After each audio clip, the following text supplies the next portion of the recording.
Cancer ఎందుకు వస్తుంది? Cancer అనేది మనం కామన్‌గా ఏమంటామంటే ఇది అన్‌కంట్రోల్డ్ ప్రొలిఫరేషన్ ఆఫ్ సెల్స్ అంటాం.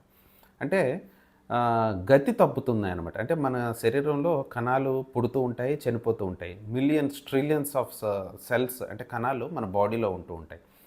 ఫర్ ఎగ్జాంపుల్ బ్రెయిన్‌లోకి మెదడుకి సంబంధించిన కణాలు ఉంటాయి. గుండె అంతా మయోకార్డియల్ సెల్స్ అంటాం. లివర్‌లో ఉండే సెల్స్‌ని హెపాటిక్ సెల్స్ అంటాం. స్కిన్‌లో ఉండే సెల్స్‌ని డెర్మటోసైట్స్, ఇలా రకరకాల అవయవాల్లో డిఫరెంట్ సెల్స్ ఉంటాయి.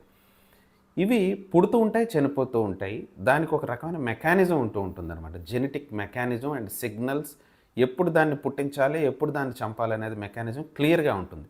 ఆ మెకానిజంలో ఏమైనా డిఫరెన్సెస్ వచ్చి, ఆ జీన్స్‌లో ఏమైనా తేడా వస్తే అన్‌కంట్రోల్డ్ ప్రొలిఫరేషన్ అవుతుందన్నమాట. ఫర్ ఎగ్జాంపుల్ ఏదైనా అవయవంలో అన్‌కంట్రోల్డ్‌గా ఆ కణాలు పెరిగిపోతూ ఉంటే దాన్నే క్యాన్సర్ అంటాం. అవి గడ్డల్లా తయారవుతుంటాయి. Solid cancers